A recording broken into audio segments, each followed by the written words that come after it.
أعوذ بالله من الشيطان الرجيم بسم الله الرحمن الرحيم رب زدني علما اللهم نبئني بحقيقة الأشياء إلهكم إله واحد لا إله إلا هو الرحمن الرحيم لا حول ولا قوة إلا بالله.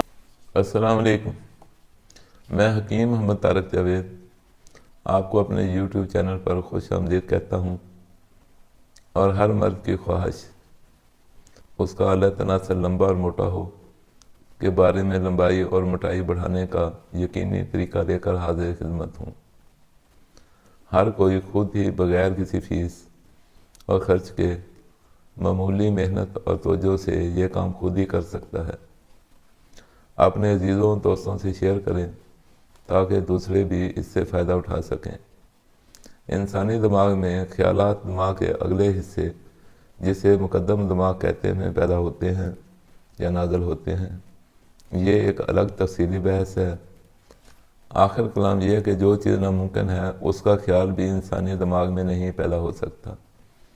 جو خواہش یا خیال انسانی دماغ میں پیدا ہو سکتا ہے اس کا واضح مطلب ہے وہ کام ممکن ہے۔ اسے حاصل کرنے میں دشواریاں ہو سکتی ہیں، دیر سویر ہو سکتی ہے، لیکن اسے حاصل کیا جا سکتا ہے۔ شرط صرف یہ ہے ہم اس کے لیے صحیح سمت میں درکار کوشش کرتے ہیں یا نہیں، اور ہماری طلب سچی ہے یا ہم صرف گفتار کے غازی ہیں، کوشش کی نہیں، جنگ لڑی نہیں اور گھر بیٹھے ہی غازی بننا چاہتے ہیں۔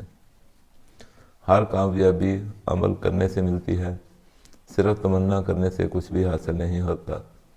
کسی کی یہ خواہش تو ہو سکتی ہے کہ گدھا بھی اس معاملے میں اس کا مقابلہ کرنے سے شرما جائے، لیکن نسل کے فرق کو آپ کہاں فٹ کریں گے؟ انسان کا مقابلہ انسان سے تو ہو سکتا ہے، جانور سے نہیں۔ انسانی جسم اور اعضاء کی نشو و نما پر بہت سی چیزیں اثر انداز ہوتی ہیں۔ ان میں انسانی تربیت، ماحول، خوراک، بود و باش اور بہت سی چیزیں شامل ہیں، لیکن سب سے زیادہ اثر انداز ہونے والی چیزوں میں جینیاتی اثر اور زندگی کے تین ادوار بچپن، جوانی اور بڑھاپے کو نظر انداز نہیں کیا جا سکتا۔ بچپن سے نوجوانی اور جوانی کی عمر تک جسمانی اور عضویاتی بڑھوتری کا زمانہ ہے۔ ہر نظام اپنے عروج اور کمال تک پہنچنے کی تگ و دو میں لگا ہوتا ہے۔ اگر خوراک اور ماحول مناسب ہو تو بڑھوتری کا عمل بغیر کسی رکاوٹ کے جاری و ساری رہتا ہے، لیکن اگر قبل از وقت کسی بھی چیز پر عملی بوجھ ڈال دیا جائے تو نشو و نما کا عمل سست یا رک جاتا ہے۔ مثلاً اگر گائے یا بھینس جوانی کی عمر کو پہنچنے کے بعد حاملہ ہو اور بچہ دے تو اس کے لیے 8-10 لیٹر دودھ دینا بہت آسان ہے، اس کے ساتھ اپنے قد کاٹ میں بھی پوری ہوگی۔ اس کے برعکس اگر چھوٹی عمر میں حاملہ ہو کر بچہ جن دے تو اس کا صرف قد کاٹ ہی چھوٹا نہیں ہوگا، بلکہ اس کے لیے جتنی کوشش بھی کر لی جائے 5-6 لیٹر سے دودھ بڑھانا مشکل ہو جائے گا۔ ہمارا ماحول، غذائی عادات بچوں کو قبل از وقت جوان کر رہے ہیں۔ بچپن سے جوانی تک انسانی بچوں کو اعصابی یا الکلائن غذاؤں کی ضرورت ہوتی ہے، جس سے بچے جوانی کی عمر کو 17-18 سال کی عمر اور بچیاں 13-14 سال کی عمر میں پہنچتی ہیں، لیکن فی زمانہ بچے 12-13 سال اور بچیاں 9-10 سال کی عمر میں جوان ہو رہی ہیں۔ پھر اسی پر بس نہیں، اتنی چھوٹی عمر میں جنسی اعضاء کا غیر فطری استعمال بھی شروع ہو جاتا ہے۔ نتیجے میں مختلف بیماریوں میں پھنسنے کے علاوہ ان کے جنسی اعضاء اپنی فطری نشو و نما جاری نہیں رکھ سکتے اور چھوٹے رہ جاتے ہیں۔ جو وقت گزر گیا اس پر افسوس کرنے سے کیا حاصل، لیکن ایک سبق حاصل کیا جا سکتا ہے۔ اپنی آنے والی نسلوں پر توجہ دی جائے تو وہ ان مسائل سے بچ سکتی ہیں، لیکن روزی روٹی کے چکر نے سب کو ایسا گھیر رکھا ہے کہ ایسے کاموں کے لیے کسی کے پاس وقت ہی نہیں ہے۔ اپنی بدعمالیوں اور بے روی کے سبب جو مقامی ٹیشوز کا نقصان کر چکے اور ان کے جو اثرات ہمارے رئیس اعضاء دل، دماغ اور جگر پر مرتب ہو چکے، انہیں مناسب پرہیز اور علاج سے کافی حد تک بہتر کیا جا سکتا ہے اور ہو چکے نقصانات کا ازالہ کیا جا سکتا ہے۔ لیکن شہوت پرستی اور اجرت پسندی اور سب سے بڑھ کر خود کچھ نہ کرنے اور دوسروں پر تکیہ کرنے کی عادت نے اس قوم کو کہیں کا نہیں چھوڑا۔ اس سب کے باوجود میں اپنے حصے کا کام نہایت دیانتداری اور محنت سے سر انجام دے رہا ہوں۔ جس نے بھی میرے بتائے ہوئے طریقوں پر بغیر کوئی ترمیم کیے عمل کر لیا، اس کا مسئلہ حل ہو گیا۔ جس نے ترمیم کی یا عمل نہ کیا، پھر وہ جانے اور اس کا کام میری ذمہ داری سے نکل گیا۔ اس مسئلہ کا حل محرکات یعنی نسخہ جات میں نہیں بلکہ مقویات میں ہے، جو جسم کے تمام ٹیشوز کو درست بھی کریں اور انہیں طاقت بھی فراہم کریں۔ بغیر کسی سے دعائی لیے معمولی توجہ سے آپ ان قوتوں کو جتنا چاہیں بڑھا سکتے ہیں اور اپنے اعضاء کی حسب خواہش لمبائی اور موٹائی میں اضافہ کر سکتے ہیں۔ اگر آپ کی طلب سچی ہے، میرے بتائے طریقے پر عمل کریں اور اپنا ٹارگٹ حاصل کر لیں۔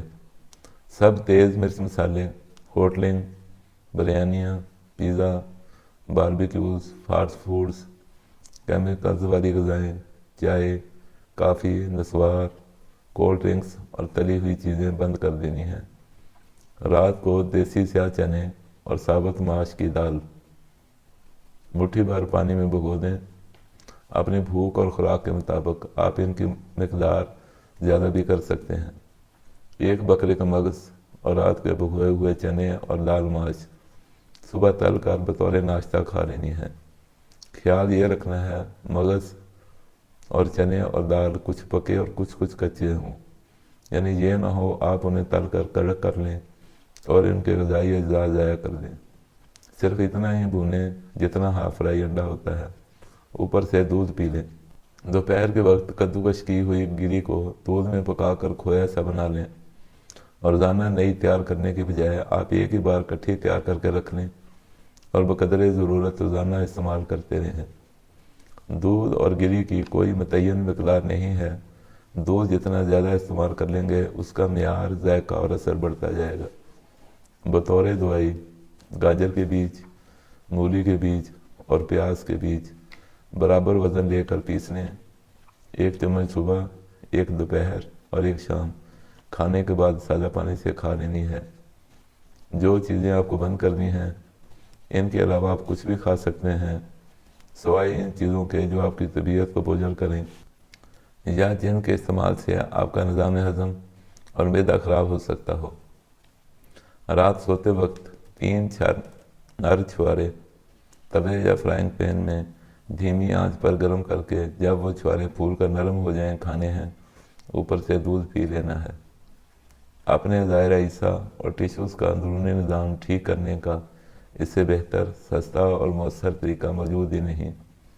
اپنی بدعمالیوں اور غیر فطری استعمال کے باعث عضو تناسل کے ٹیشوز کا جو نقصان ہو چکا ہے، اسے دور کرنے کے لیے ایک تیل یا تلا کی ضرورت ہے۔